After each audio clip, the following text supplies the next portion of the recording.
Buenos días para todos y bienvenidos a esta actividad que estamos realizando de avances en la implementación del Acuerdo de Paz, liderada por el vicepresidente de la República, el general Óscar Naranjo, quien está acompañado por los representantes de las entidades responsables de la implementación del acuerdo. Esta dinámica va a constar de dos fases. La primera, que va a ser una presentación general de este balance, que va a estar a cargo del general Naranjo y de las personas que lo acompañan en tarima, y la segunda parte, que consta de las preguntas que van a realizar los medios de comunicación que nos acompañan el día de hoy. Sin más preámbulos, damos inicio a esta actividad. Vicepresidente, buenos días. Buenos días, muchas gracias. A esta hora de la mañana, desde la Casa de Nariño, saludamos a todos los colombianos y agradecemos particularmente la presencia entre nosotros de distinguidos periodistas de medios de comunicación nacional e internacional. En un esfuerzo que corresponde al talante del gobierno de rendir cuentas a los colombianos, esta mañana nos acompañan Joshua Mitrotti, director de la Agencia de Reincorporación, Miguel Samper, de la Agencia Nacional de Tierras, el doctor Díaz, hoy responsable del programa de sustitución de cultivos ilícitos, Gerson Arias, de la Oficina del Alto Comisionado, y Angélica Leguizamón, de la Agencia de Renovación del Territorio. Lo que esperamos es que esta mañana podamos ofrecer un balance de lo que ha significado la construcción de paz después de que se firmara el acuerdo en noviembre de 2016 y después de 15 meses ustedes puedan constatar los avances y podamos ofrecer certezas de que la paz es un hecho irreversible entre los colombianos. El gobierno quiere reiterar que nosotros estimamos que el logro político más importante de la última mitad de siglo entre nosotros es haber puesto fin a un conflicto armado con las FARC. Y lo decimos porque tristemente ese conflicto arrastró la vida de 260.000 colombianos que se vieron fatalmente asesinados en medio de esa confrontación armada. Hoy, cuando hemos cerrado ese acuerdo, se ha puesto fin al conflicto con las FARC, hacemos esta presentación en medio de lo que podríamos llamar una verdadera inflexión histórica en materia de reducción de la violencia. Recordamos igualmente a los colombianos que cuando terminó el año 2017, Colombia experimentó la tasa más baja de homicidios de los últimos 42 años.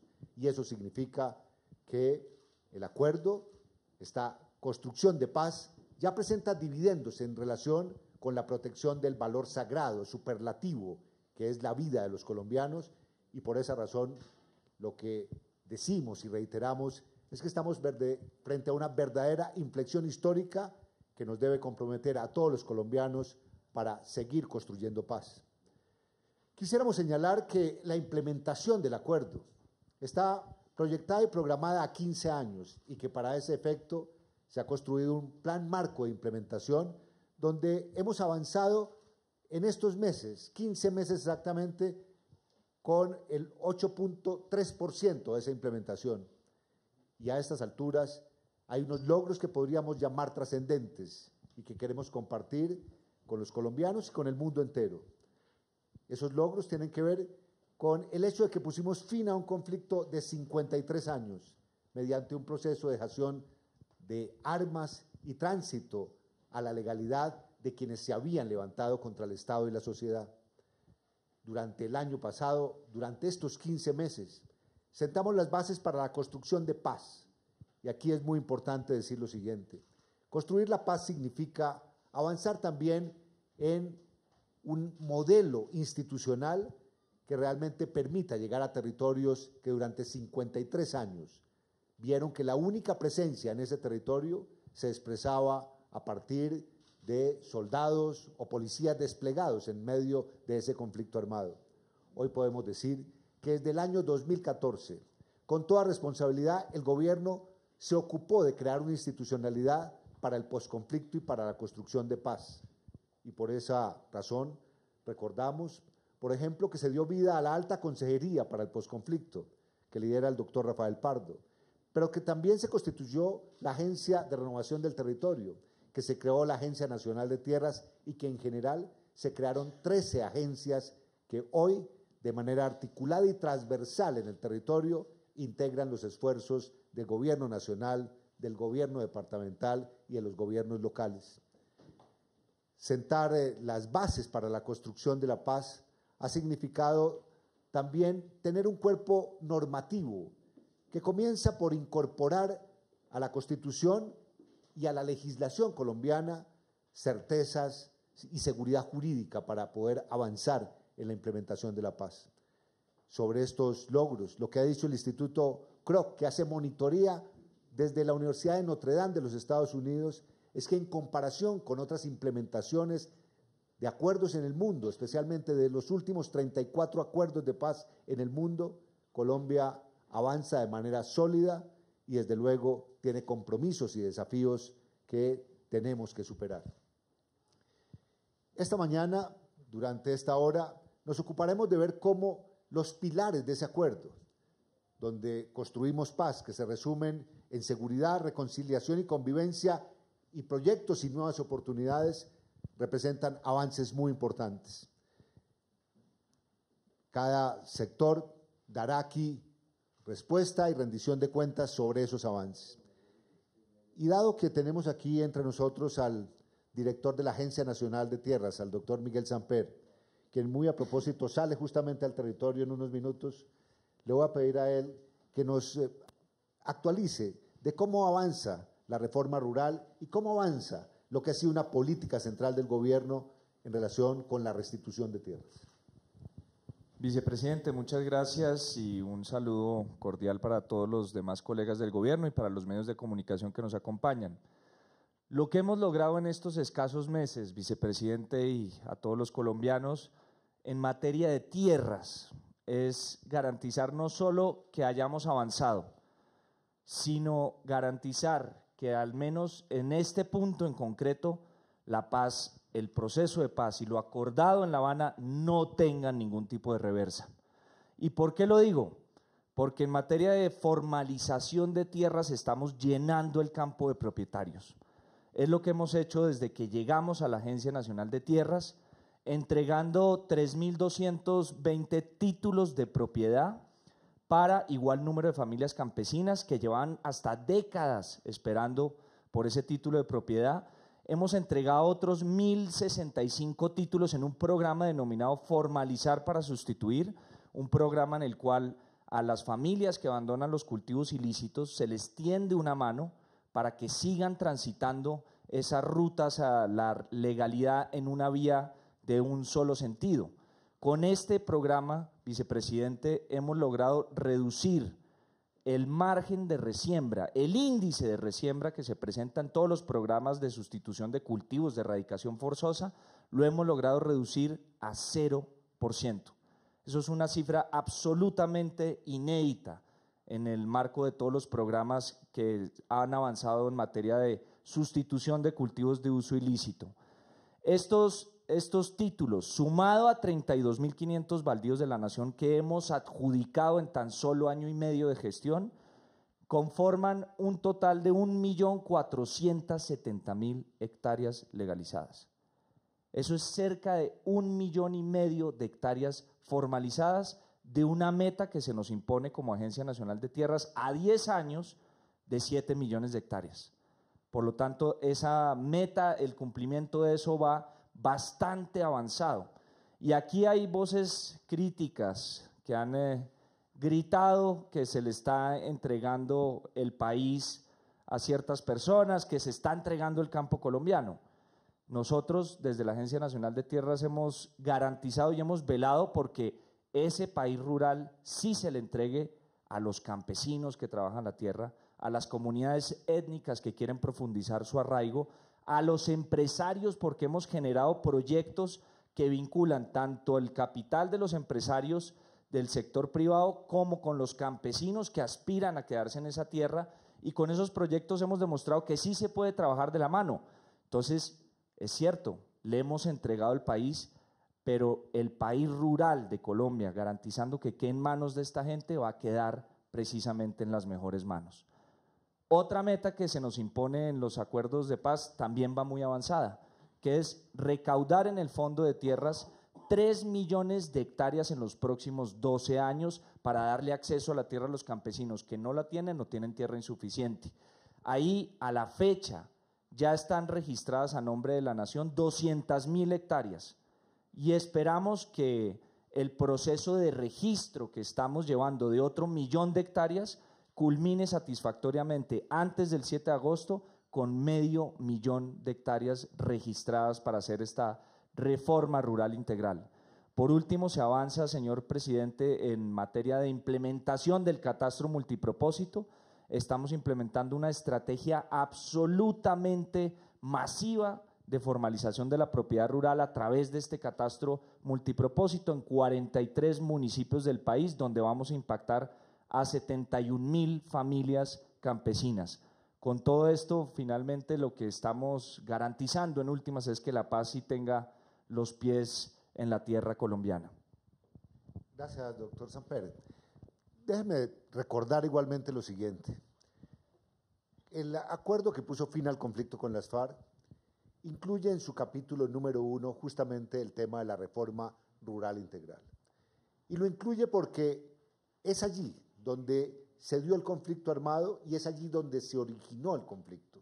Y por lo tanto, llegar al territorio, llegar a la ruralidad, está en el ADN del acuerdo, y el ADN del acuerdo significa que hemos tenido un enfoque de paz territorial, y por eso el acuerdo llega a la conclusión de que hay que desarrollar programas de desarrollo con ese enfoque territorial, donde la Agencia Nacional de Renovación del Territorio, a cargo de la doctora Mariana Escobar, hoy representada por la doctora Angélica Leguizamón, nos va a informar de qué manera esa tierra que se está formalizando, esa tierra que se está realmente entregando a los campesinos para sacarlos de economías criminales, para darles oportunidades, esa tierra que se está ordenando en función de un megaplan de ordenamiento territorial rural, también esté vestida de bienes y de servicios que al mismo tiempo permitan el acceso a derechos de una población que estimamos es como de 7 millones de habitantes, que estuvo confinada durante 53 años a registrar el conflicto armado. Doctora Angélica, ¿por qué no nos cuenta cómo avanza el tema de los programas de desarrollo con enfoque territorial? Vicepresidente, muchas gracias. Sí, los programas, como bien lo menciona el vicepresidente, los programas de desarrollo con enfoque territorial son ese instrumento con el que en 16 subregiones que componen 170 municipios vamos a avanzar en la reforma rural integral de manera más acelerada, con mayores recursos, con mayores inversiones. Pero parte de construir con la comunidad rural unos planes de acción de transformación regional a 10 años, en el que se van a definir las prioridades de inversión para transformar y cerrar las brechas históricas entre el campo y la ciudad. Esos ejercicios de planeación son ejercicios de planeación que empiezan por consultar las necesidades desde las veredas y trabajando con los habitantes rurales. En eso estamos avanzando en estos 170 municipios. Ya hemos iniciado los primeros espacios de diálogo que nosotros los denominamos preasambleas veredales, y en 143 municipios ya hemos realizado cerca de 800 espacios de diálogo en los cuales han participado más de 50.000 personas, habitantes rurales. En esos espacios los habitantes rurales tienen la oportunidad de dialogar sobre cuáles son esas soluciones, cuáles son esas necesidades, qué prioridades tienen para transformar su territorio y cerrar esas brechas históricas. De manera paralela, vicepresidente y todos, estamos trabajando en otros programas que en la medida en que vamos dialogando con estas comunidades, vamos identificando algunas intervenciones que las hemos llamado pequeñas infraestructuras comunitarias. Son intervenciones que son de alto impacto, que son muy rápidas, y ya tenemos resultados en 52 municipios y muy rápidamente vamos a tener resultados en los demás. Ya hay 1.287 obras en camino, en marcha, y estamos hablando de mejoramientos de escuelas, estamos hablando de mejoramientos de puestos de salud. Son acciones que son de gran impacto y que estábamos en mora de proveer en estos municipios. Está también el plan vial 50-51, en el que ya hemos avanzado en mejorar más de 2.000 kilómetros de vías en estos municipios. Y un poco lo que se propone en estos planes de desarrollo con enfoque territorial es que esta reforma rural integral, estos 15 planes nacionales de la reforma rural integral, realmente respondan a las necesidades y a las prioridades de estas comunidades. Entonces, con los PEDETs vamos a ir articulados todos los sectores del gobierno nacional y con las alcaldías y con las gobernaciones trabajar de la mano para dar respuesta a estas necesidades. Gracias, doctora Angélica. Para concretar, los programas de desarrollo territorial han permitido avanzar sobre 11.000 veredas en esos 170 municipios priorizados de las 16 regiones que han sido calificadas como de conflicto. Segundo, después de ese proceso, como se ha dicho aquí, más de 50.000 colombianos y colombianas han tenido oportunidad de participar para generar un proceso de planeación incluyente que articule capacidades desde el gobierno nacional, los gobiernos locales y las tareas propias del posconflicto.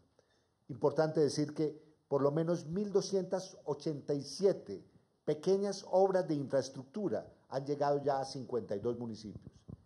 Y fundamental decir lo siguiente, el gobierno tiene una prioridad para que el tema de vías terciarias, donde ya hemos comenzado a intervenir cerca de 2.000 kilómetros de vías terciarias, con 46 proyectos en ejecución y 44 más adjudicados, sea realmente la salida a unas comunidades que están buscando salidas a la legalidad para destruir de esta manera nosotros como gobierno y Estado las economías criminales. Cuando le preguntamos a un campesino que estuvo sumergido en el conflicto armado, que fue víctima de ese conflicto, ¿dónde espera que se produzca la paz? Normalmente le dicen a uno con vías terciarias, que nos comuniquen para que nuestros productos y para que nuestra posibilidad de conectarnos con la legalidad sea una realidad. Por eso aquí voy a hacer un paréntesis, ya que nos acompaña Luis Enrique, un líder social, campesino de una región en Tumaco, que hoy nos puede decir si esto hace parte simplemente de una narrativa del gobierno o esto empieza a ser una realidad. Luis Enrique, por favor, acérquese y cuéntenos. Gracias, general. Muy buenos días para todos. Mi nombre es Luis Enrique Becerra. Soy el presidente de la Junta de Acción Comunal de Espriella, municipio de Tumaco. Mi general, doctor Díaz, y a todos los presentes. No es una simple narrativa, es una realidad. Desafortunadamente, me da tristeza que los medios de comunicación no muestren siempre la verdad y no muestren siempre la realidad y las cosas buenas que se realizan en Colombia. Este proceso de paz, sin lugar a dudas, para Espriella, para la comunidad que represento, verificable por todos ustedes en el momento que quieran, ha sido una bendición el proceso de paz. Desde el mismo momento en que nuestro señor presidente Juan Manuel Santos se puso a dialogar con las FARC, en mi comunidad se vio inmediatamente, señores periodistas, inmediatamente los resultados de la paz. Pueden verificarlo ustedes. 25 muertos, 25 jóvenes de mi comunidad, entre ellos un hermano mío que murió en mis brazos, antes del proceso de paz. Luego el proceso de paz, al día de hoy no ha habido un muerto. ¿Será que eso no vale? ¿Será que la vida no se puede demostrar y a la comunidad internacional, al mundo entero, no se le puede decir que eso está por encima de cualquier recurso económico? La vida. En mi comunidad 25 muertos, antes, hoy en día ninguno. Eso se lo agradecemos al proceso de paz, se lo agradecemos al señor presidente de la República, lógicamente a las FARC que se sentaron a dialogar. Mi comunidad estuvo a punto de desaparecer por un cilindro lleno con más de 75 kilos de anfo. Según los que saben y conocen de eso, podría haber desaparecido una comunidad con más de 2.500 habitantes. Nosotros mirábamos los tatucos volar por nuestros techos. Nuestra gente siempre con el temor de que no podíamos salir, no podíamos hacer actividades deportivas. Estábamos en plenas actividades deportivas cuando las amenazas de las FARC. Hoy en día, y pueden ir a verlo, es que no es carreta, señores, es la verdad. Hoy pueden ir a verificar que la comunidad de Espriella es, quizás me atrevo a decir, que el pueblo más pacífico del mundo. Usted puede andar a la hora que quiera, se lo puede mostrar. Señor presidente, vicepresidente, usted tuvo la oportunidad de estar en Espriella con unos campesinos que sustituyeron los cultivos ilícitos por lícitos. Usted se dio cuenta, piscicultura. Muchos de los que andaban con usted saborearon y disfrutaron los peces que esta gente hoy, que se dedicaba a los cultivos ilícitos, hoy en día cultivando peces, cultivando cacao, cultivando yuca, plátano. Pueden ir a verificarlo, señores periodistas, y eso me da tristeza que a veces se le dé más importancia a las muertes, a los atracos, y no se le da importancia a estas cosas como los resultados positivos que tiene el proceso de paz en nuestra comunidad. Luis La Enrique, integración. déjeme hacerle una pregunta. Ahora que estamos en implementación, en construcción de paz, ¿usted qué espera del gobierno? ¿Qué hace falta para que allí en su vereda logremos consolidar definitivamente la paz y llevemos transformación a este territorio? Mire, mi general, de lo que ustedes están explicando de los avances, perfectamente nosotros ahorita que terminaba de intervenir la doctora, ya estamos en ese proceso. Terminamos el día miércoles, le hicieron el tercer desembolso a los beneficiarios, 193 beneficiarios de mi comunidad. Ya estamos elaborando los PDs, como decía usted, en las preasambleas ya se hicieron. Estamos en asistencia técnica. Ya se han hecho asambleas con los beneficiarios, 193, les repito, de la asistencia técnica. Se están elaborando los PDs. Nosotros, ¿qué esperamos del gobierno? Como se lo manifestamos a muchos, necesitamos lo que usted decía, unas vías y un puente que desembotellaría toda una región, no solo mi comunidad, sino alrededor de unas 20 comunidades a través del río Caunapí, y esas vías y ese puente sacarían todos los productos a la carretera. Eso estamos esperando del gobierno. Muchas gracias. Luis Enrique, después, de manera ya individual, puede con los medios de comunicación dar respuesta a inquietudes particulares. Por ahora, los invitamos a que sigamos avanzando en esta rendición de cuentas. Gracias, señor vicepresidente. Y decir que en relación con reforma rural, tierras y el plan marco de implementación, se estima que en 15 años, cerca de 129 billones de pesos están ya presupuestados para construir paz, de los cuales es muy significativo decir que más de 1 billón de pesos, exactamente 1.380.000 millones de pesos, se están destinando a la construcción de vías terciarias. En este sentido, la certeza que queremos dar es que no habrá milagros en el territorio, pero que hay un plan consistente que avanza y que avanza con participación de las comunidades. Un tema sustancial que es pilar de la construcción de paz es todo el tema de verdad, justicia, reparación y no repetición.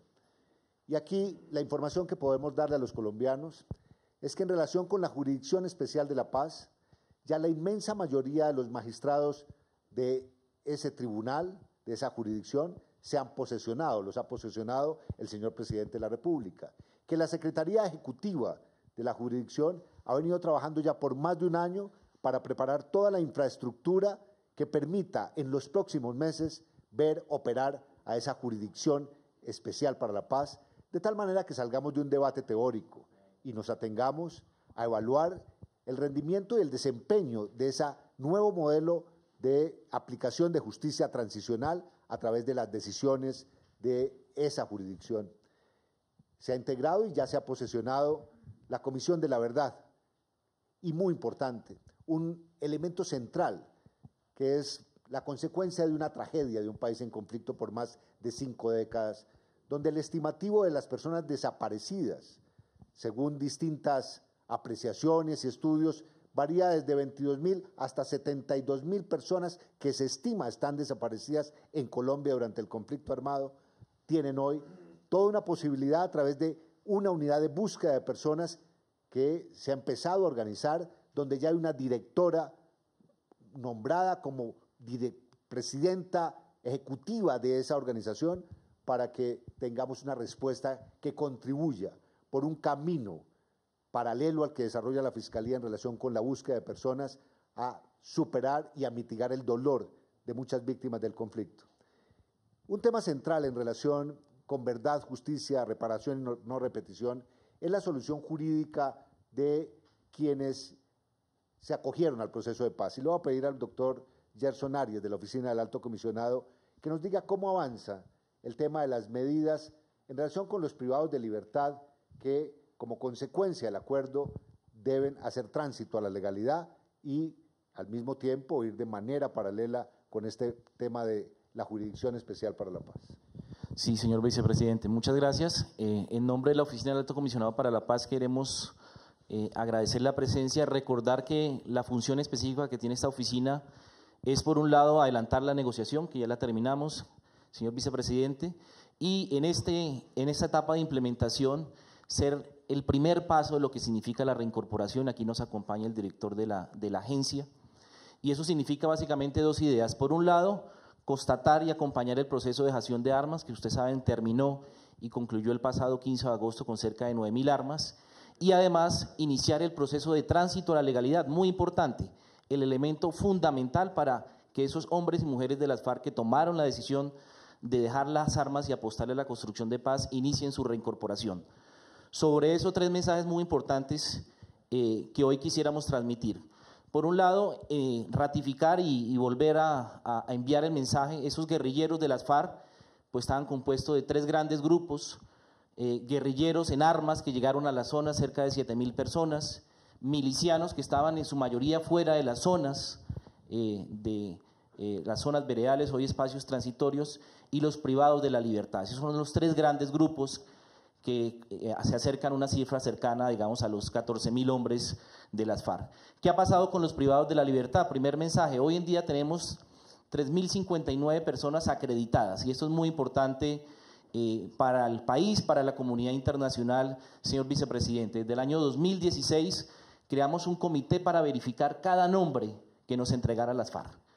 Entonces tenemos hoy la certeza de que esos 3.059 hombres que estaban en las cárceles, que ya han sido acreditados, pertenecen, gracias al apoyo, digamos, de muchas agencias, nuestra Fuerza Pública, la ARN, la Registraduría, la Fiscalía, nos han ayudado a verificar y tener la certeza de que esos 3.059 integrantes de las FARC que estaban en las cárceles son efectivamente y fueron miembros de las FARC. Sobre eso en particular, decir dos mensajes. Faltan todavía de esos 3.059, 196 personas por recibir beneficios, es decir, una decisión que está en manos de los jueces, y eso es muy importante. Ya la labor del Ejecutivo en cabeza de la Oficina del Alto Comisionado para la Paz en relación a esos 3.059, pues va ahora a los jueces, y hay 196 personas pendientes. Tenemos en observación 454 casos, y esto es muy importante en términos de la legitimidad de este proceso. ¿Eso qué significa? Que sobre 454 casos, la oficina, el comité, las agencias que hacen parte, tenemos observaciones, tenemos dudas de su pertenencia a las FARC, y hoy en día estamos realizando, señor vicepresidente, un plan de choque para evacuar esos 454 nombres que tenemos que evaluar. ¿Qué implica eso? Jornadas de pedagogía con los jueces, implica también un trabajo con la Fiscalía para tener mayor material, sentencias, procesos judiciales que nos permitan tomar una decisión sobre esos casos que están en observación. Y como ustedes saben, también además de esas observaciones, pues hay casos de exclusión que han realizado las FARC, y aquí ha tomado una decisión también la Oficina del Alto Comisionado, el Gobierno Nacional, de excluirlos por su no pertenencia a las FARC. Entonces, primer mensaje, de esos 3.059 hay 196 pendientes de salir, y hay otros casos que estamos trabajando día a día en un trabajo tripartito con Naciones Unidas, la misión de Naciones Unidas, con representantes de las FARC y la Oficina del Alto Comisionado, para verificar esos casos que están en observación. Y también muy importante, segundo mensaje, y articulando aquí la presencia del doctor Joshua Mitrotti, de esos 12.260 acreditados, todavía tenemos un trabajo pendiente en una dimensión muy pequeña, pero que también es muy importante, señor vicepresidente, y hemos también construido desde el mes de diciembre un plan de choque para seguir acreditando a estas personas. Como les decía, unas personas llegaron a estas zonas, a partir del 15 de agosto esas personas tienen libertad de movilidad para ir, buscar, crear nuevos futuros, pero también había otras personas, los milicianos que no estaban allí ubicados. Entonces hicimos jornadas, desde junio a agosto hicimos jornadas semanales, después hicimos un plan también para ir a buscarlos, quizás por las dudas, inseguridades, los miedos, temores que tenían estas personas que ya habían tomado la decisión, que las FARC las habían pasado en una lista con datos muy específicos. Hicimos un plan también para ir a buscarlos y a partir de diciembre con la misión y los propios representantes de las FARC estamos llevando a cabo, señor vicepresidente, un plan de choque que arrancó en enero, terminó ahora en febrero y ya tenemos un universo estimado de 600 personas que son ya, digamos, que vamos a ubicar, vamos a convocar a esos espacios territoriales o vamos a ir directamente a veredas o corregimientos para realizar 600 acreditaciones restantes que nos faltan. Y por último, general, contarle también que, digamos, esta cifra que ustedes pueden ver ahí de 12.260 personas, tengan la certeza y tranquilidad que pasaron por un proceso de verificación nombre a nombre. Casi 9.000 personas fueron ceduladas por primera vez, general. Eso es muy importante también en términos de la tranquilidad y legitimidad de este proceso. Y seguimos avanzando para concluir esta etapa de acreditación que, insisto, es el primer paso que estos hombres y mujeres requieren, la acreditación firmada por el comisionado, y ellos se comprometen en un acta muy importante a no volver a delinquir y a cumplir el acuerdo de paz.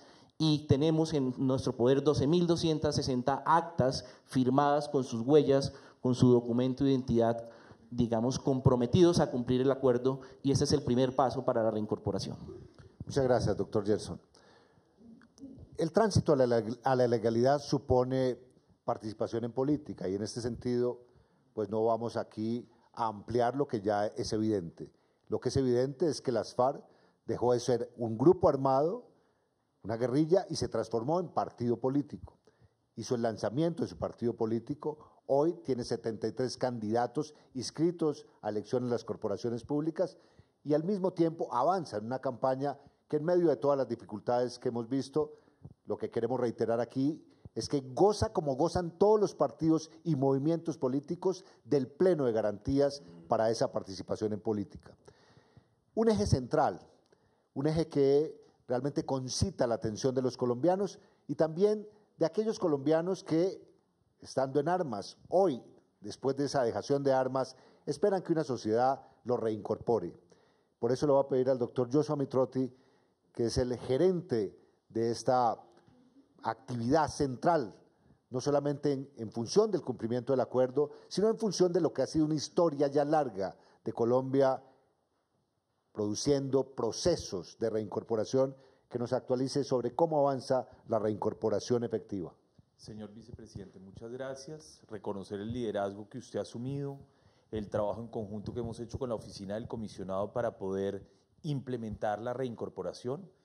Decirle que hoy tenemos 12.260 personas acreditadas, que son las personas que son beneficiarias de este proceso. Tenemos casi 12.000 personas bancarizadas, por encima del 97% del universo total.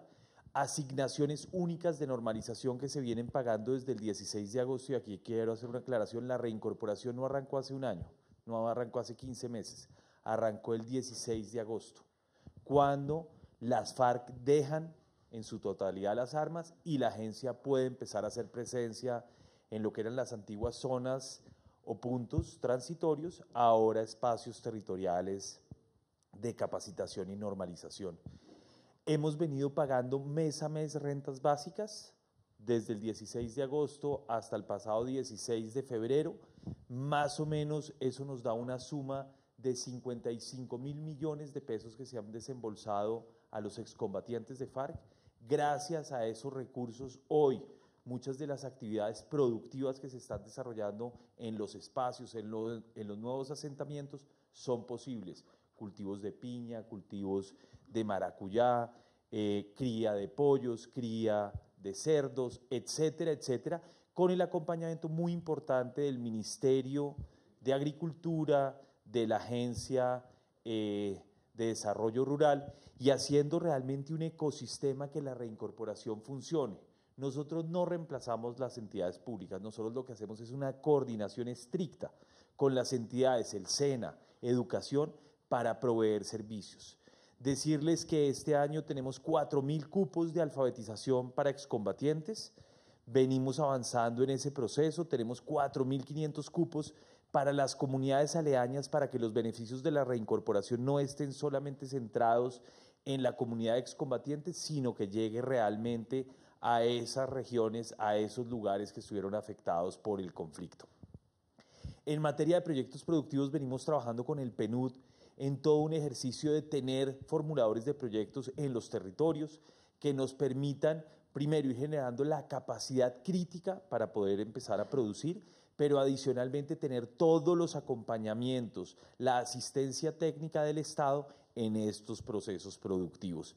Tenemos procesos apoyados por la cooperación internacional, básicamente con Noruega tenemos 2 proyectos importantes, uno con el Ministerio de Ambiente en 3 zonas estratégicas, que serían 2 del Meta y una, la de Miravalle, que básicamente nos permite contener la frontera ambiental en esa zona del país.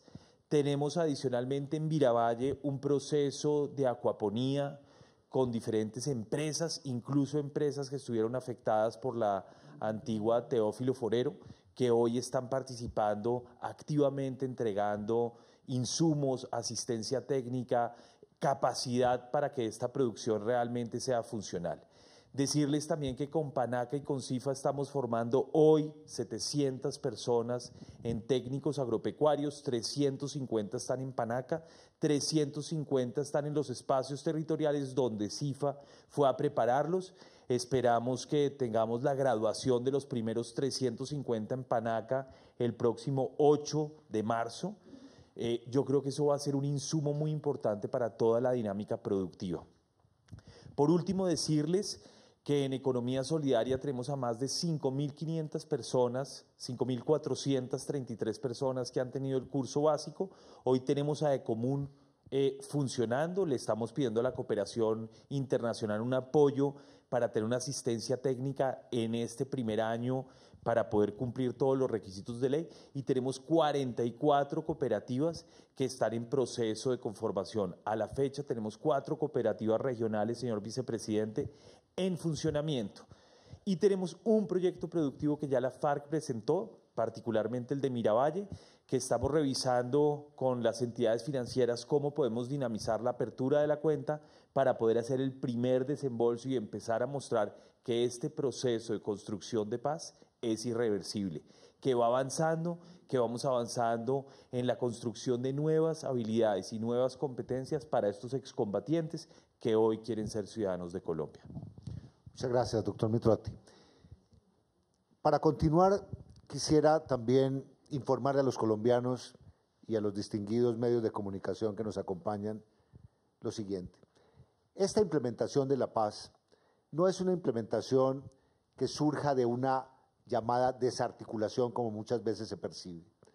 Y sobre eso quiero dar certeza a los colombianos. Y la certeza se fija en que semana a semana, en gabinete de posconflicto que preside el señor presidente de la República, por lo menos 17 entidades del gobierno responsables de esta implementación, no solamente actualizamos, rendimos cuentas sobre los avances, sino que revisamos los planes estratégicos de corto, mediano y largo plazo para esa implementación. En segundo lugar, hay un pilar central que es la Alta Consejería para el Posconflicto, que es el motor que dinamiza esa implementación, y por otro lado está la función de la vicepresidencia que supervisa, coordina, articula y da fe, constatando en el territorio cómo avanza este programa de implementación y construcción de la paz.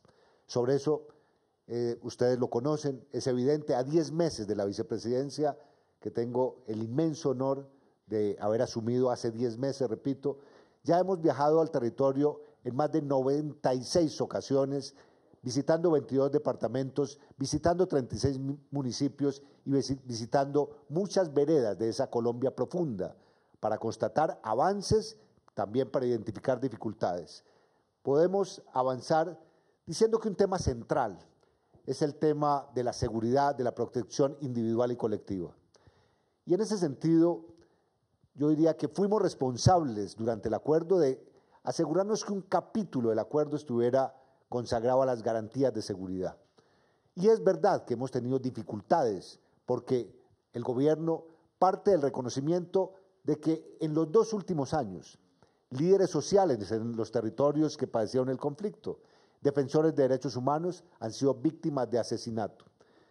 Sin embargo, ese reconocimiento no nos ha inmovilizado y lo que podemos presentarles a ustedes es todo un esquema, una estructura, una matriz de acciones que van desde la protección individual, que pasa por un programa de protección con la creación de una subdirección especializada dentro de la UNP para la protección de excombatientes, la creación de un cuerpo élite policial para combatir el crimen organizado, los programas de seguridad para las comunidades, una estrategia contra el crimen organizado y algo sobre lo cual quisiéramos hacer énfasis especial. El Plan Victoria de las Fuerzas Militares y el Plan Comunidades Seguras y en Paz de la Policía, que se puso en marcha a la firma del acuerdo y que se mantuvo hasta enero de este año, ha sido objeto de una reformulación dispuesta por el señor Presidente de la República, que consiste en ¿qué? Consiste en haber identificado 600 veredas del territorio donde hay potenciales amenazas o se registran hechos de violencia. Y hoy lo que podemos afirmar es que el Plan Horus, con más de 85.000 efectivos militares, avanza para consolidar posiciones, ejercer control territorial, proteger las comunidades y al mismo tiempo adelantar un trabajo de aproximación comunitaria con los líderes de esas 600 veredas. En esas 600 veredas hay una unidad militar con responsable que de manera permanente permanecerá allí y estará al servicio de la protección y custodia de esas comunidades en una lógica ya no contrainsurgente, sino de control territorial integral y de protección de las comunidades. Saben los colombianos y lo registran ustedes, distinguidos periodistas, que hemos puesto en marcha especialmente una intervención especial en Tumaco en materia de seguridad, sobre la premisa básica de que en Tumaco hay una convergencia criminal que realmente produce daño y produce violencia. Y por esa razón, desde hace ya muchos meses, venimos trabajando y hoy lo que tenemos allí es un despliegue militar, policial, acompañado de un despliegue institucional para que este sea un plan integral que permita crear condiciones de seguridad. Y sobre ese tema, yo lo que le pediría es al doctor Eduardo Díaz, porque está muy vinculado estos territorios donde hay problemas de seguridad a los cultivos ilícitos, que nos actualice de cómo avanza un programa central del gobierno, que sin conflicto con las FARC, por primera vez en nuestra triste historia contra ese flagelo, sin conflicto, repito, nos permite no solamente llegar a erradicar forzosamente, sino que nos permite definitivamente hacer sustitución para que haya un tránsito a la legalidad de comunidades que estuvieron condenadas al cultivo ilícito durante muchos años. Doctor Eduardo Díaz. Mil gracias, señor vicepresidente, señores periodistas. Sí, en relación con la sustitución de cultivos ilícitos, es importante señalar y reiterar que de la mano del proceso de paz con las FARC hemos logrado entrar como país a territorios donde lo que prevalecía era el conflicto y la guerra. Y en esos territorios efectivamente se encuentran los cultivos ilícitos, que son los cultivos que en mucho nutrían el conflicto en el país. En esos territorios, que tienen que ver con 13 departamentos, donde están los cultivos, donde está la mayor parte de los cultivos, 58.788 familias de manera individual, una a una, se han incorporado al compromiso de la sustitución voluntaria de cultivos. De esas 58.788 familias, 316 ya han recibido por lo menos el primer desembolso. En el caso que mirábamos de la Espriella, ya van por el tercero, que es el aporte que hace, la inversión que realiza el Estado para garantizar el sostenimiento de estas familias a efecto de garantizar la sustitución. Esas 31.000 familias, se ha verificado por parte de Naciones Unidas 17.000 hectáreas de coca en esos territorios, y en la medida que el proyecto avanza, Naciones Unidas ha venido haciendo la verificación de la existencia de esa coca en proceso de sustitución, que entra a sustitución, y de otro lado ha certificado algo muy importante, que el 90% de las familias que ingresan al programa cumplen con los compromisos que se adquirieron en materia de sustitución.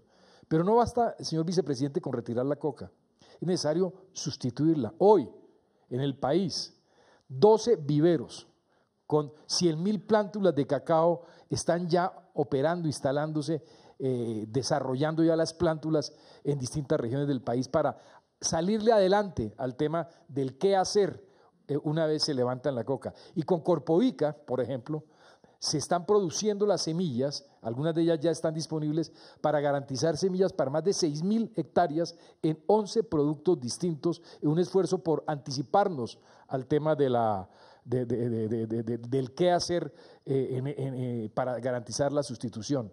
311 técnicos ya están en los territorios movilizados. El señor Asprilla da cuenta de cómo en Asprilla tenemos 3 técnicos, si no estoy mal.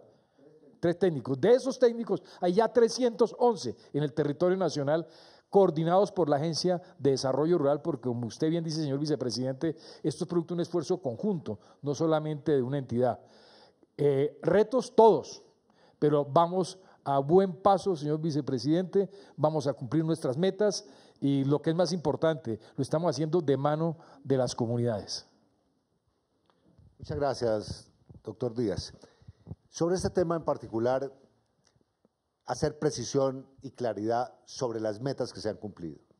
Del 1 de enero del año 2017 a hoy, fuerzas militares y policía han erradicado 57.000 hectáreas de arbustos de coca. Para este año, y es muy importante que hoy lo podamos decir claramente, la meta de erradicación es de 70.000 hectáreas por parte de la fuerza pública para el año 2018. Este año realmente vamos a aumentar esa meta que habíamos fijado el año pasado en 50.000 a 70.000 hectáreas. Y por otro lado, esa meta se suma a una meta de sustitución de cultivos que comenzó en mayo del año pasado, que avanza para que a mayo de este año vayamos a intervenir 50.000 hectáreas por sustitución. Esas cifras realmente deben producir un quiebre en la tendencia que tuvimos durante los últimos años con el crecimiento de los cultivos ilícitos. Pero, muy importante también decir que este esfuerzo contra los cultivos ilícitos es un esfuerzo microfocalizado con un sistema de planeamiento y de coordinación a través de unos puestos de mando unificados que la vicepresidencia supervisa desde el nivel central, pero también en el territorio. Y muy importante decir que en relación con sustitución de cultivos hay un trabajo paralelo de la fuerza pública que significó que el año pasado, por ejemplo, de la producción total de drogas, que se estimó en 860 toneladas métricas según Naciones Unidas, la fuerza pública colombiana se incautó de 417 toneladas. Por primera vez llegamos a cerca del 50% de incautación en función de lo que se estima produce el país. Y eso significa un gran avance y significa particularmente que Colombia no liberó al mercado el total de su producción, sino que hizo allí un esfuerzo para contenerlos. Hemos avanzado y quedan muchos temas y yo realmente por respeto a los comunicadores, comunicadoras que nos acompañan, lo que preferiría a esta hora, cuando se ha planteado el panorama general, es dar paso a las preguntas y respuestas, porque sé que hay temas centrales como qué pasa con la seguridad de los líderes, qué pasa también con las disidencias, qué pasa con los esfuerzos para consolidar la seguridad de unos territorios donde tenemos presencia de ELN y bandas criminales. Pero la certeza que damos es que el acuerdo funciona, se implementa y avanza en términos de seguridad jurídica, en términos de participación política, en términos de reincorporación y, lo más importante, en términos de transformación del territorio que vivió el conflicto armado. Si le parece, Karen, podemos comenzar la sesión de preguntas y respuestas. Buenos días, Carla Arcila de Noticias RCN. Yo, como siempre, es como un convito de preguntas porque pues varios colegas que no están. Entonces, la primera pregunta es: ahora el representante, que me excusa, no recuerdo el nombre, el representante de la Oficina del Alto Comisionado para la Paz, hablaba de un estricto control a las personas reincorporadas. Nosotros hace unas semanas sacamos la noticia de que una de las personas señaladas de matar a 2 policías en San Vicente del Caguán era un reincorporado de las FARC que recibía todos los beneficios y además había sido amnistiado.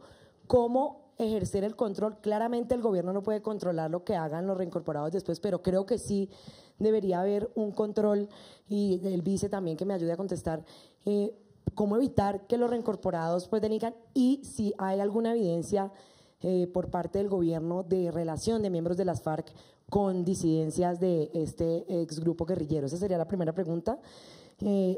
No sé si le hago la siguiente o… Si quieres, avanzamos ahí. Listo. Que quede claro, delitos cometidos después del 1 de diciembre, con posterioridad a la firma del acuerdo del año pasado, del 2016, son delitos que necesariamente implican que ese reincorporado pierde todos los beneficios del tratamiento especial de la Jurisdicción Especial para la Paz. Segundo, respuestas a personas que delincan.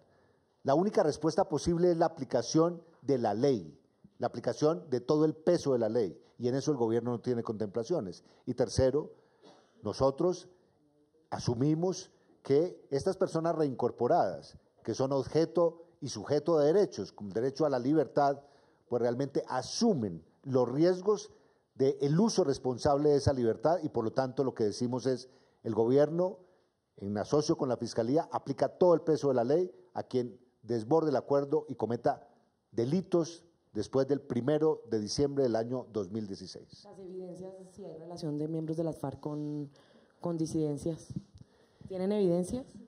Avanzamos en una lucha frontal contra los disidentes, y desde luego los llamados grupos residuales pues son una expresión de personas que hacían parte de las FARC y que por lo tanto conocen esa organización, conocen miembros de esa organización.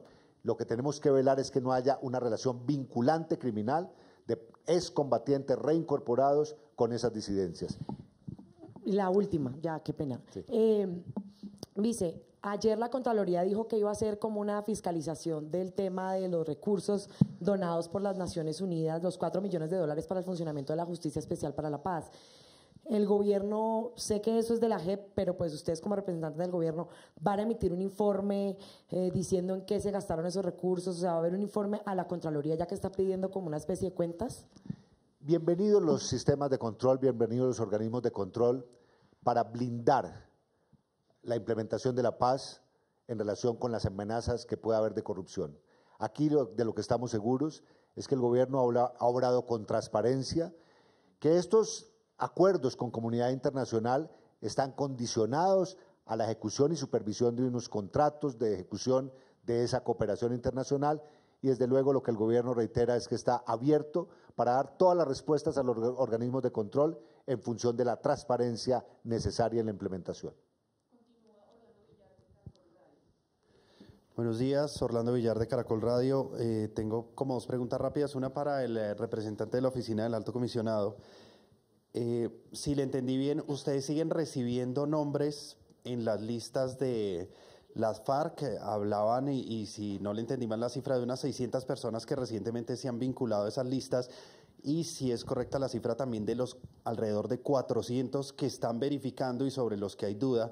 Quisiera como ahondar un poquito en exactamente en esas cifras, y quisiera preguntarle al vicepresidente a propósito de esas cifras que nos entregaban sobre la sustitución y erradicación de cultivos. Usted tuvo ayer una reunión con el subsecretario de Estado de los Estados Unidos, Shannon, ¿Está Estados Unidos satisfecho con estas nuevas cifras, con esos avances? ¿Qué le dicen desde el gobierno de Estados Unidos y un poco qué compromisos se adquirieron en esa reunión frente al balance que se ha hecho en este tema de sustitución de cultivos? Muchas gracias. Quisiera también precisar si tienen algún balance sobre las disidencias, alguna cifra específica del seguimiento que están haciendo el monitoreo a las disidencias de las FARC. Muchas gracias. Vicepresidente, gracias. En concreto, los listados se recibieron hasta el 15 de agosto y por tanto ese día se cerraron definitivamente los listados. Obviamente cuando terminamos ese proceso y dijimos no vamos a aceptar ningún nombre más, quedaron personas pendientes por acreditar. Entonces, un mensaje importante, la recepción de listados oficiales de las FARC se cerró el 15 de agosto y quedaron unas personas pendientes por acreditar. Como yo les mencionaba, muchas de esas personas, casi 3.000 milicianos, no estaban en las zonas. Hicimos planes para convocarlos a las zonas, luego fuimos a hacer ejercicios a zonas históricas donde estuvieron las FARC en algún momento y ya no están. Y hoy en día entonces estamos focalizando la tarea pendiente. Tenemos este dato que ustedes vieron allí de acreditados y tenemos 600 personas fruto del plan de choque. Esas 600 personas están incluidas en los listados de antes del 15 de agosto. Es decir, no son nuevas personas, estaban ya incluidas en los listados que se cerraron el 15 de agosto y estamos haciendo un esfuerzo con las propias FARC, con la oficina, con la ARN en terreno, con la misión de Naciones Unidas para llevar estas 600 acreditaciones que hoy en día ya tenemos listas, que hacen parte de ese listado de antes del 15 de agosto, para realizar ese proceso de acreditación, que es la entrega de ese certificado, la firma de un acta de compromiso. Entonces, básicamente, enviar ese mensaje. Los listados se entregaron, se cerraron el 15 de agosto y estas personas están incluidas en esos listados y hacen parte, digamos, del universo de personas que es muy reducido, que estamos tratando de ubicar para completar el 100% de las personas que estaban en esos listados y que son objeto de acreditación por parte de la oficina. Los de las dudas, perdón, 400 tenían dudas, ¿y cuáles son las dudas sobre esos 400? Claro, entonces, sobre eso hay dos universos muy importantes. Hoy en día, de los milicianos y la gente que estaba en arma, tenemos 27 casos en observación. ¿Qué significa? Que le hemos dicho a las FARC, todo indica que no son integrantes de las FARC, ¿no? Entonces, ¿son narcos, narcotraficantes? No, tenemos distintas, digamos, tipologías, gente que estuvo involucrada en otros grupos, que según las informaciones de inteligencia hacen parte de estructuras de crimen organizado, por ejemplo, o que no hay ninguna, digamos, idea específica o evidencia específica que hagan parte de las FARC. Esos datos los tiene hace más de 2 meses las FARC, no ha dado respuesta aún seguimos esperando respuesta y hasta no haya respuesta no procederemos a una acreditación si esa, digamos, evidencia se corrobora. Y por el lado de los privados de la libertad teníamos 454 personas que estaban en observación. De esa también, digamos, hay una cantidad de tipologías, en su mayoría personas sobre las cuales no tenemos ninguna evidencia judicial o procesal para vincular a las FARC, porque quizás su proceso judicial va en una etapa muy primaria. Otras personas que hacen parte y fueron capturadas y fueron sentenciadas por pertenencia a otros grupos, a crimen organizado, al ELN. Y hoy en día estamos haciendo un plan de choque también, estudiando caso a caso, todos los días, cada semana, mirando cómo podemos obtener mayor información para disminuir este universo de 454 casos. Esos casos también están en poder de las FARC. Le hemos dicho, denos mayor evidencia, mayor información para tomar una decisión. E insisto, detrás de eso está un elemento muy importante, garantizar la legitimidad y la tranquilidad de los colombianos. Cada caso que acreditemos acá es porque estamos tranquilos y seguros de que hicieron parte de las FARC.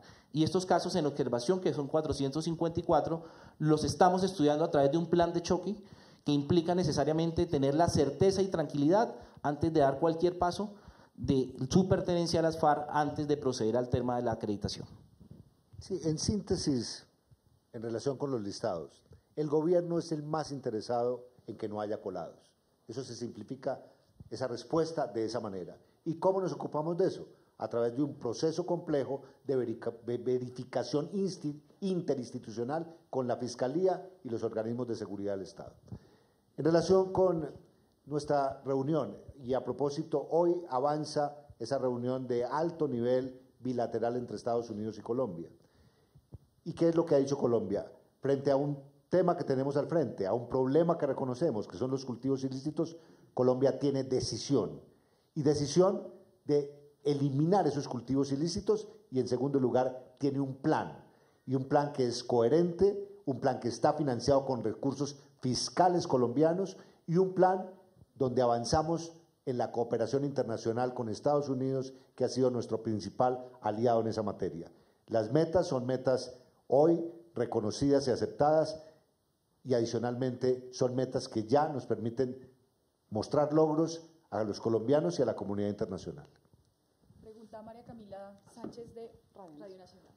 Muy buenos días, tengo 3 breves preguntas. La primera es, señor vicepresidente, usted decía que la implementación a 15 meses había sido del 8,3%. ¿Era el porcentaje que el gobierno estaba esperando para cumplir pues a esta fecha? La otra pregunta, pues quería hacérsela al doctor Samper, pero pues ya que se retiró, no sé quién más me la pudiese responder, y es sobre el catastro multipropósito, porque decía que se está avanzando en 43 municipios, pero mi pregunta es, ¿este catastro se va a aumentar y también se tiene ya contemplado cómo se avanzará con la jurisdicción agraria que fue pactada en La Habana? Y finalmente, vicepresidente, quería preguntarle por los recursos que estaban prometidos o comprometidos también para que la FARC pudiese avanzar su campaña política, ya que ayer su candidato presidencial, Rodrigo Londoño, aseguró que una de las causales por las cuales no habían podido avanzar era porque el giro de esos dineros aún no les había llegado y que estaban sin dinero, tanto que no tenían ni para comer. Gracias. Bueno, gracias. Comienzo por la última pregunta. El día de ayer quedó reflejada en la cuenta del partido político del FARC el giro que se hizo para financiar la campaña a las corporaciones públicas. Esa situación quedó resuelta ayer. Como quedó resuelta también el giro de otros partidos que, en función de la campaña, reciben esos dineros para financiar esa actividad. 2.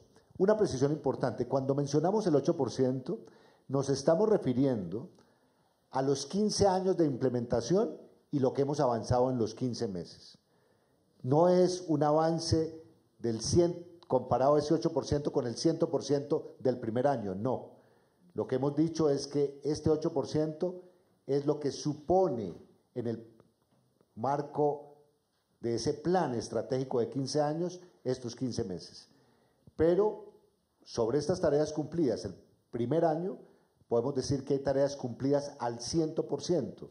Desde luego tenemos, repito, desafíos, pero hoy el avance de la implementación comparado, según el Instituto Kroc, con otros procesos en el mundo, ese avance no solamente es satisfactorio, sino que en muchos casos muestra logros sorprendentemente rápidos, como por ejemplo haber incorporado a la Constitución colombiana reformas constitucionales en un año. Una sociedad democrática, un Estado democrático tarda mucho más para cambiar su Constitución. Hemos expedido cerca de un centenar de normas, muchas de ellas leyes de la República y otras decretos leyes pedidos por el presidente de la República. Pero en general, diría, lo que estamos haciendo aquí es poniendo en perspectiva este avance en función de los 15 años.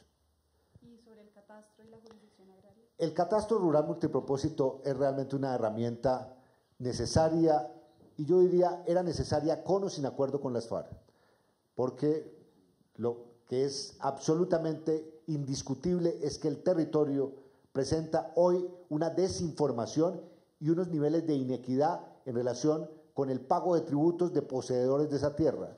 Y hoy, más que identificar ese tema catastral con fines tributarios, el nuevo modelo que estamos proponiendo de canal de registro catastral multipropósito es verificar cuál es la vocación de la tierra, cómo se produce ordenamiento a partir de ese instrumento. Sobre eso avanzamos y será extensivo a más municipios en la medida que gradualmente tengamos esas capacidades para producir el registro. Y en relación con, había otra pregunta. Sobre la jurisdicción agraria también.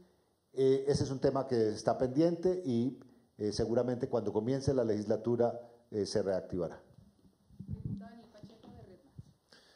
Buenos días, señor vicepresidente, solamente una aclaración aquí a solicitud de mis colegas acerca del tema de las disidencias. ¿Hay alguna datos concretos de cuántos son?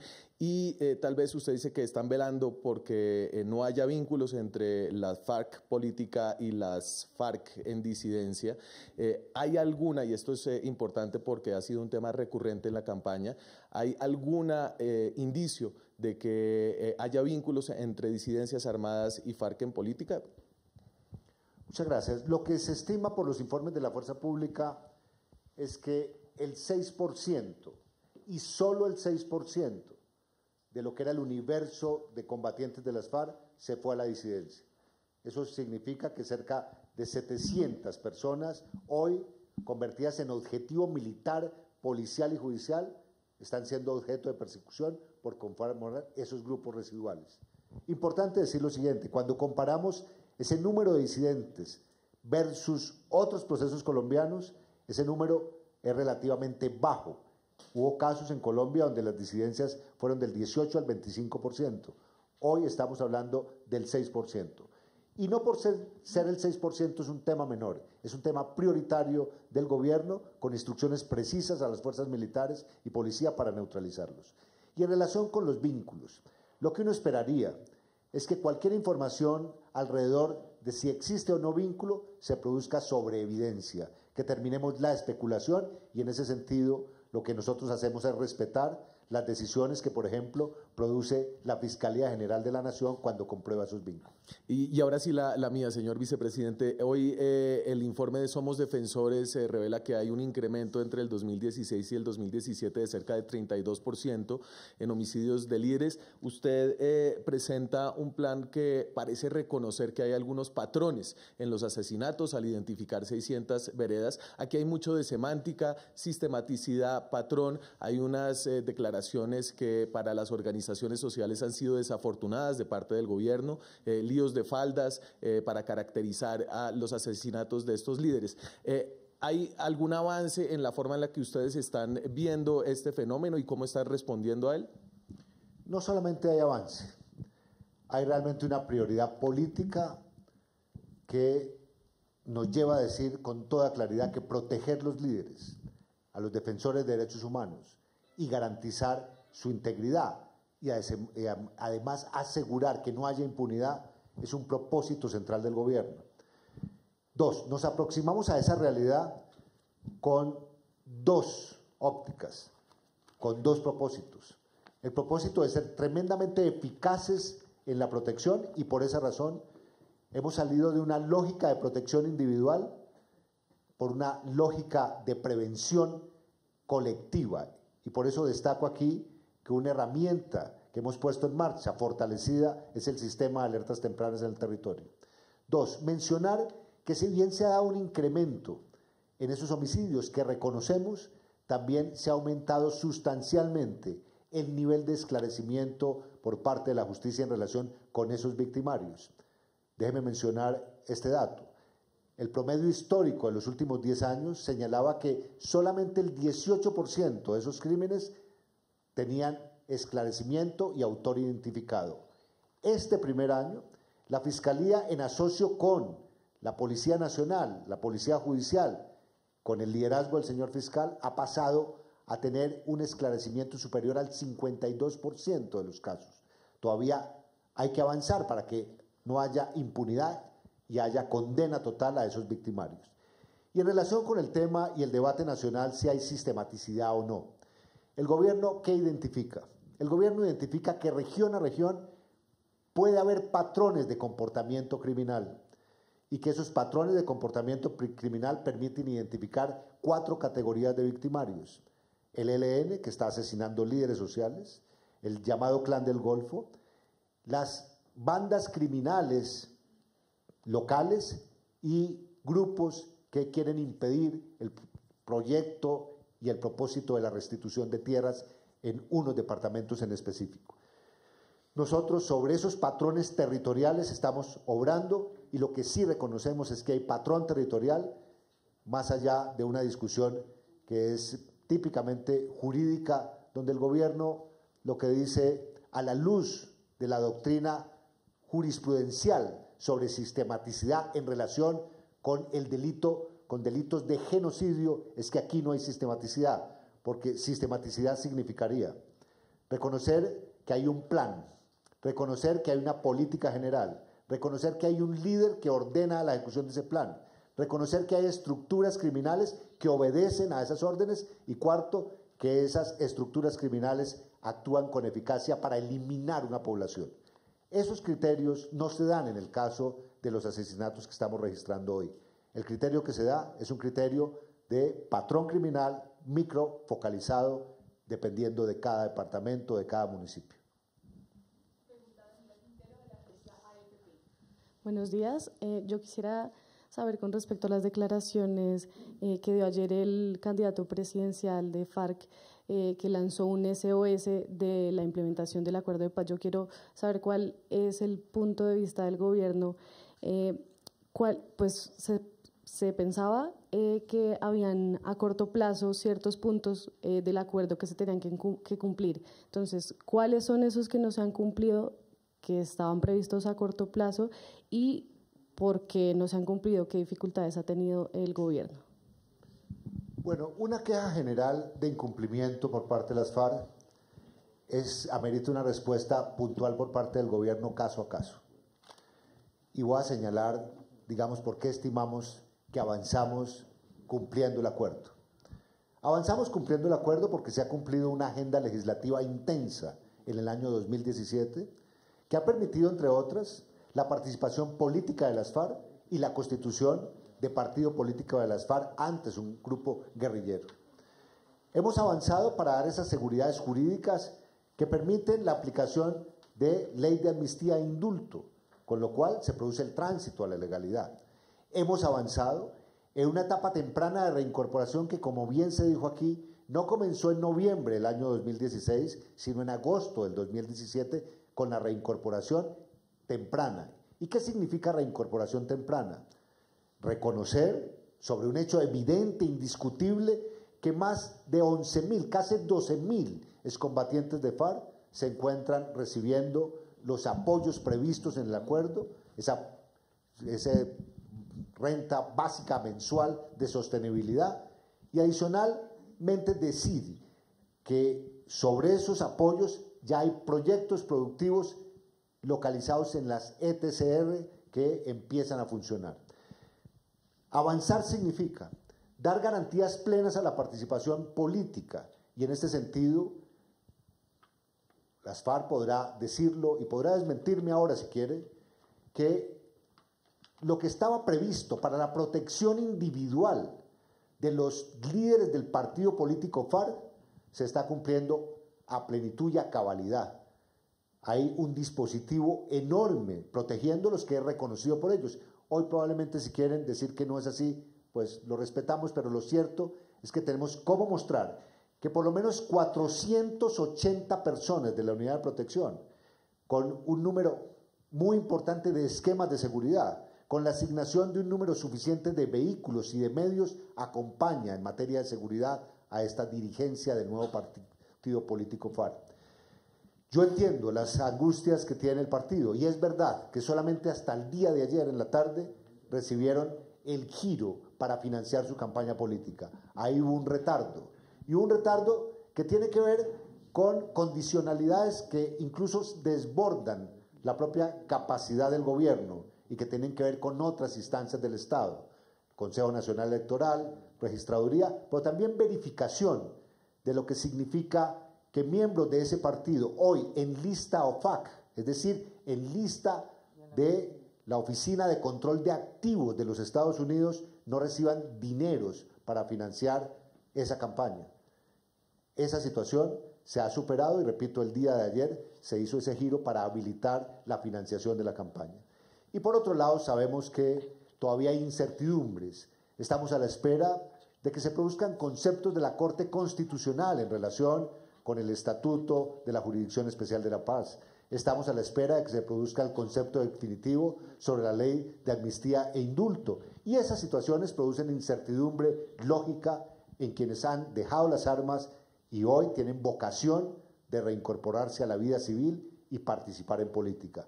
Nosotros respetamos esas críticas, pero digo, una generalización como esas no se puede hacer porque realmente aquí hay números que muestran los avances y el compromiso del gobierno para cumplir lo pactado. Señor vicepresidente, nos quedan dos últimas preguntas para concluir. El compañero Sergio García de la Agencia Internacional Anadolu. Buenos días, mi nombre es Sergio García de la Agencia Anadolu. Quisiera preguntarles por un informe la semana pasada que divulgó la Fundación Ideas para la Paz, donde se encontró una relación entre los municipios donde se está implementando la sustitución de cultivos con un incremento en la tasa de homicidios. ¿Esta misma relación la encuentra el gobierno? Esa es mi pregunta. Y con respecto al tema que usted señalaba hace un momento sobre seguridad para el partido de las FARC, ¿cómo se explica entonces estos 55 casos que se están investigando de homicidios a los integrantes de ese partido? Sí. Comencemos por la última pregunta. Realmente hoy las FARC ha sido víctima en 56 casos de 42 asesinatos de excombatientes de FARC y el resto de casos entre familiares y personas asociadas al nuevo partido político que no pertenecían a las FARC. Son 56 casos. Esos 56 casos están siendo materia de investigación. Y lo que podemos decir ahí es lo siguiente. Un número importante de esos casos permiten hoy afirmar con toda claridad que el victimario ha sido el ELN. 2. En otros casos ha sido el Clan del Golfo y en otros casos han sido realmente conflictos territoriales con organizaciones criminales. Ahí hay como una tipología del perfil de esos victimarios. Segundo, esas personas de FARC no eran personas protegidas especialmente con esquemas de protección individual. Y en muchos casos, aquí hay que reconocer un tema, corresponden a la categoría de milicianos, que ni estaban registrados ni tenían contacto con autoridad para coordinar movimientos en el territorio. Esa situación la estamos corrigiendo. Y en todo caso lo que queremos decir es que es inadmisible que asesinen a miembros de FARC o que asesinen a cualquier colombiano hoy en una situación de posconflicto donde ha cesado el conflicto con las FARC. En eso quiero ser enfático, claro y contundente. Y por otro lado, la pregunta sobre la relación que hay entre los municipios. La relación, el gobierno no solamente la comparte, el gobierno prendió las luces de alarma sobre esta situación. Y lo que detectamos es que donde el programa de sustitución de cultivos empezó a producir la motivación para que miles de familias y sus líderes levantaran la mano diciendo no queremos más estar en la ilegalidad, esas comunidades y esos líderes empezaron a ser amenazados y en muchos casos nos los han asesinado. ¿Qué hemos hecho? Hemos adecuado un dispositivo para que sustitución y fuerza pública realmente acompañen ese esfuerzo de sustitución y estemos mucho más presentes en las áreas donde el programa empieza a producir resultados.